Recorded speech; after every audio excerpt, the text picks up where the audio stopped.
কোরআনের জ্ঞান অর্জন করা ফরজ। কার কথা? রসুলের কথা। আমার দেশে কোরআনের জ্ঞান অর্জন করা ফরজ হিসেবে একটা লোকও মানে না, মসজিদের ইমামও মানে না। ওই যে 20 বছর আগে কামিল পাস করছে, দাওরা পাস করছে, মসজিদে ইমামতি করে, ওই যা শিখেছে এই জুম্মাতে একটা, ওই জুম্মাতে আরেকটা, জায়গায় ডিম ভাজতে উল্টে দেয় ওইভাবে। জীবনে বাড়ি 10 আয়াত পরে শুক্রবার পর্যন্ত 7 দিন সময় পায়, 10টা আয়াত পরে মানুষের পরিবারের ওই হামসার লোকদের চরিত্র, পারিবারিক জীবন, সামাজিক জীবন, রাজনৈতিক জীবন কি হবে এটা বুঝানোর জন্য একটা ইমাম 7 দিনের ভেতরে 10টা আয়াত পড়ে না। এই কথা কোন জায়গায়? ঠিক ঠিক। বেতন কমের সাথে হচ্ছে না, ওই কথা তারা কয় তারা পাগল। আপনাকে আল্লাহ নবী দায়িত্ব দিচ্ছে, আপনার বেতন হবে কি না হবে সেটা আপনার ব্যাপার।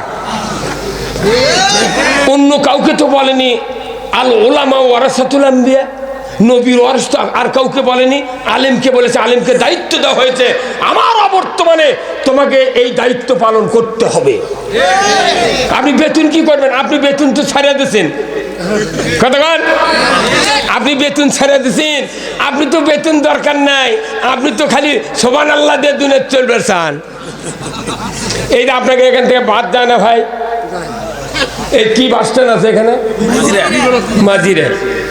সকালবেলা ঢাকার গাড়ি এখানে আসছে, তো একটা লোক টিকিট করছে সিটের করে, একটা ব্যাগ আর একটা এই কাপড়ের ব্যাগ নিয়ে যা ওই সিটে রাখিছে, পাশে একটা হুজুর বসে আছে, বলেছে ভাই আমি একটু ঢাকার যাব, তো আমি টিকিট করছি এই সিটের জন্যে, সিটের উপরে এটা রাখলাম, আপনি একটু দেখবেন।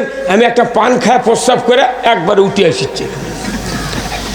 উনি নামে চলে গেছেন, এর মধ্যে আর একটা প্যাসেঞ্জার উঠছে গাড়ি, উঠে দেখে সিট খালি নেই।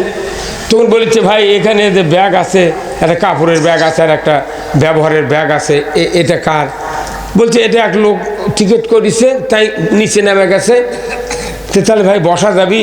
কোচ আপনি ওই দূরে নেমে থেকে বসেন। কথা বুঝলেন আপনি?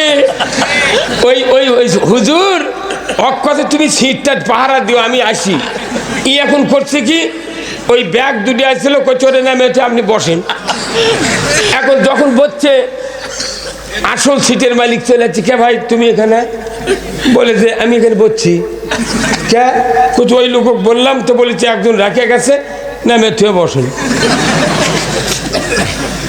উঠবার কয় আর ওঠে না, আর উঠে না। কে ব্যাপার? ওঠো না কে? না ও তো আমার নামে তো বসবেরই কথা।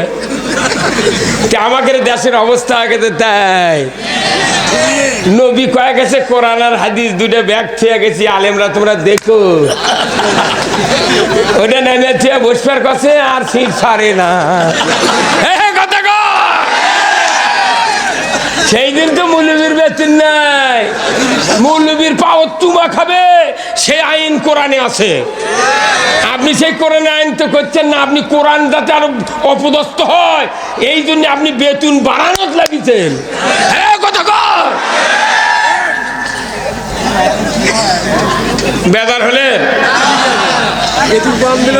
ভাইরা আমার, আমার আল্লাহ বলছেন কোরআন পড়ো, রসুল বলেছেন কোরআনের জ্ঞান অর্জন করো। কোরআনের জ্ঞান অর্জন করা ফরজ। আমার বাংলাদেশে আমি ৬৮,০০০ গ্রামের ভেতরে 3টা গ্রাম নিজে সার্ভে করেছি।